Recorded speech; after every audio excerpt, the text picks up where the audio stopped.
ಎಲ್ರಿಗೂ ನಮಸ್ತೆ. ನಾನು ನಿಮ್ಮ ಗಿರೀಶ್ ಮಟ್ಟಣ್ಣವರ್. ನಾನಿಲ್ಲಿ ಕುತ್ಕೊಂಡಿದ್ದು ಜೈಲು ಅಲ್ಲ ಅಂತ ಅನ್ಕೊಂಡಿದ್ದೀನಿ.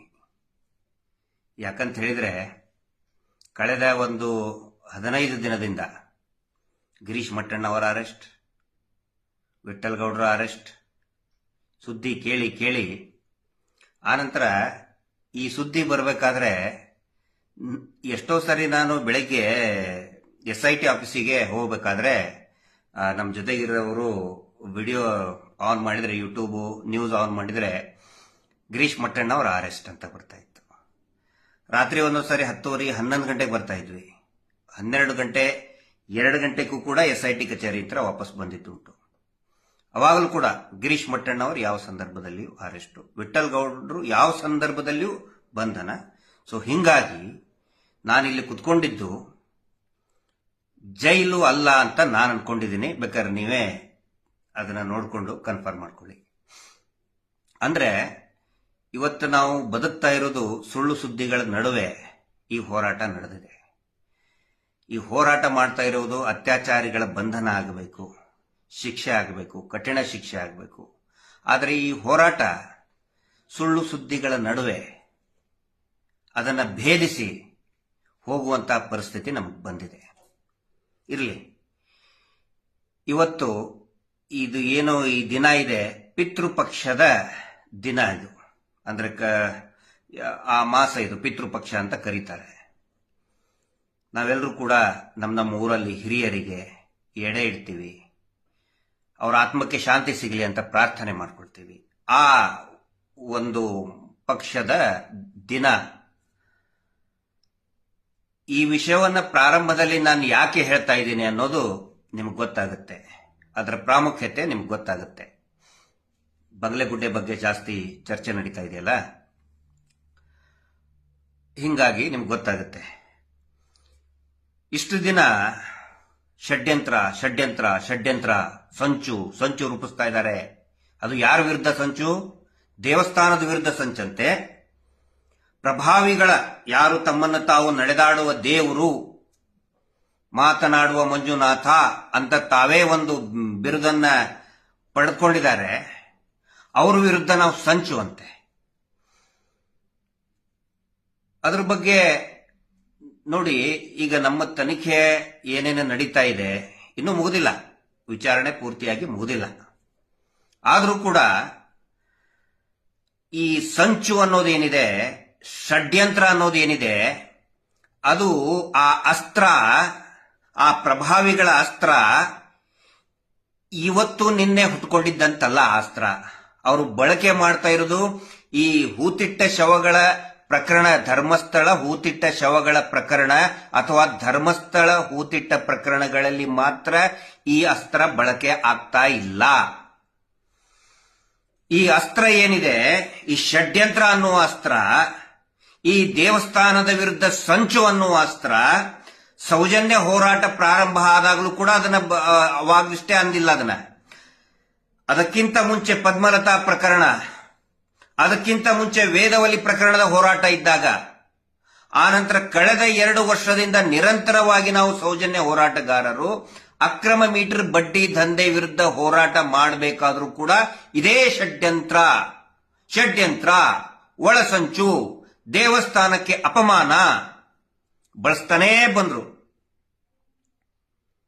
ಅದಕ್ಕೆ ಅನೇಕ ಸಭೆಗಳಲ್ಲಿ ನಾವೇ ಹೇಳ್ಕೊಳ್ತಾ ಇದ್ದೇವೆ. ವಿಶೇಷವಾಗಿ ನಾನು ಸೌಜನ್ಯ ಹೋರಾಟದ ಸಭೆಗಳಲ್ಲಿ, ಸಾರ್ವಜನಿಕ ಸಭೆಗಳಲ್ಲಿ ನಾನು ವಿನಂತಿ ಮಾಡಿಕೊಂಡಿದ್ದೆ ಸರ್ಕಾರಕ್ಕೆ, ದಯವಿಟ್ಟು ನಮ್ಮನ್ನ ಎನ್ಕ್ವೈರಿ ಮಾಡಿ, ತನಿಖೆ ಮಾಡಿ, ನಮ್ಮನ್ನ ಏನಾದ್ರೂ ನಾವು ಸಂಚು ಮಾಡ್ತಾ ಇದೀವ ಅಂತೇಳಿ ಮೊದಲು ನಮ್ಮಿಂದ ಶುರು ಆಗಲಿ ಅಂತ ನಾನು ಹೇಳ್ತಾ ಇದ್ದೆ. ಹಿಂಗಾಗಿ SIT ಅವರು ಏನು ನಮ್ಮ ತನಿಖೆಯನ್ನ ನಡೆಸ್ತಾ ಇದ್ದಾರೆ, ಅದು ನಮ್ಮ ಆಶಯ ಆಗಿತ್ತು, ನಮ್ಮದೇ ಆಶಯ. ಅದು ನಮ್ಮ ತನಿಖೆ ಮಾಡಿ. ಯಾಕಂತ ಹೇಳಿದ್ರೆ ಈ ಸಂಚು ಷಡ್ಯಂತ್ರ ಇವತ್ತು ಬಳಕೆ ಆಗ್ತಾ ಇಲ್ಲ.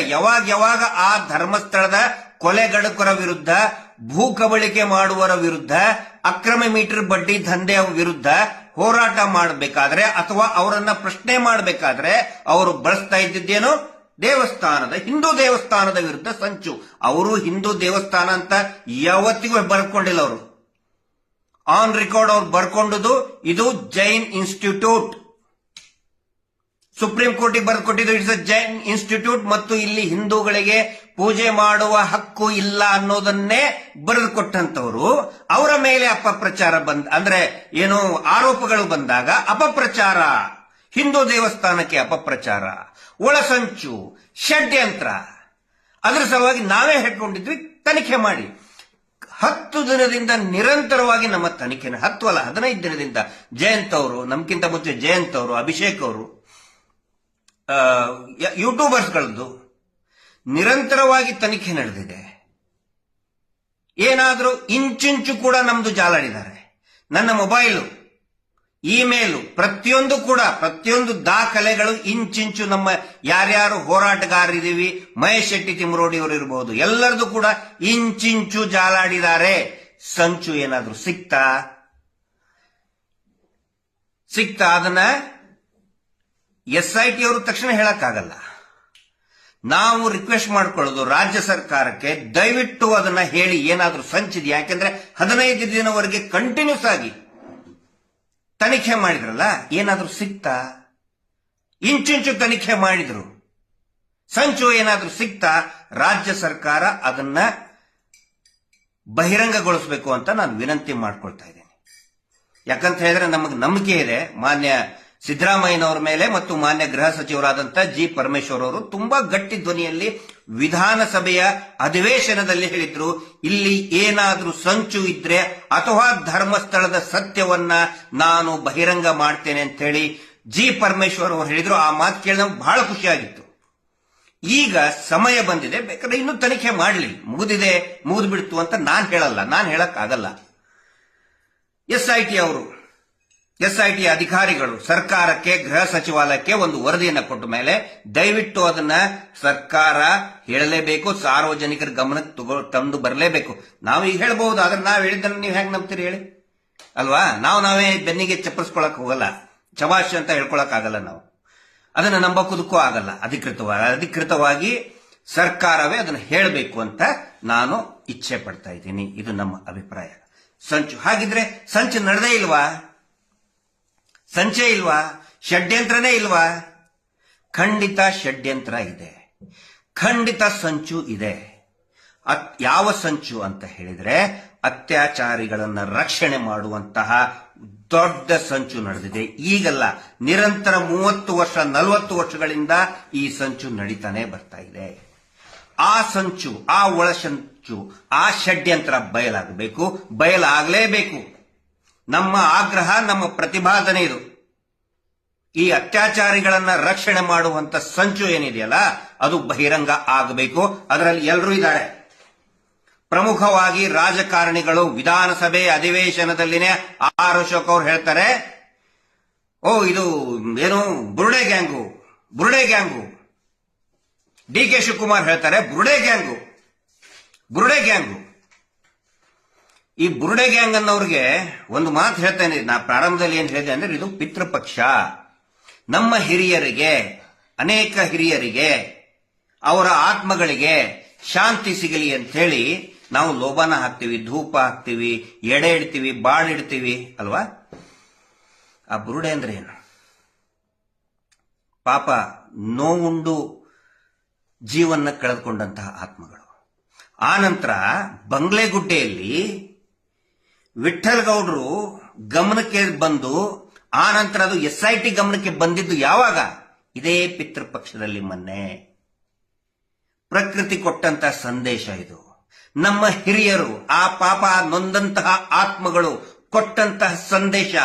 ಒಂದೇ ದಿನದಲ್ಲಿ 8 ಅವಶೇಷಗಳು, 8 ಬೇರೆ ಬೇರೆ ದೇಹದ ಅವಶೇಷಗಳು, 8 ಇನ್ನೂ ಜಾಸ್ತಿನೂ ಕೂಡ ಹರಡ್ಕೊಂಡಿದೆ. ಅಲ್ಲಿ ಸಿಕ್ಕಾಪಟ್ಟೆ ಹರಡ್ಕೊಂಡಿದೆ ಒಂದೇ ದಿನದಲ್ಲಿ.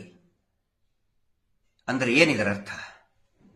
ಪ್ರಕೃತಿ ಒಂದು ಸಂದೇಶವನ್ನ ಕೊಟ್ಟಿದೆ.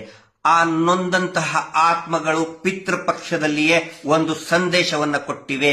ಏನು ಅಂತ ಹೇಳಿದ್ರೆ, ನಮಗೂ ನ್ಯಾಯ ಕೊಡಿಸಿ, ನ್ಯಾಯಕ್ಕೆ ನಾವು ಹಕ್ಕುದಾರರು, ನಮ್ಮ ಧ್ವನಿಯನ್ನು ಕೂಡ ಕೇಳಿಸ್ಕೊಳ್ಳಿ ಅಂತ ಹೇಳಿ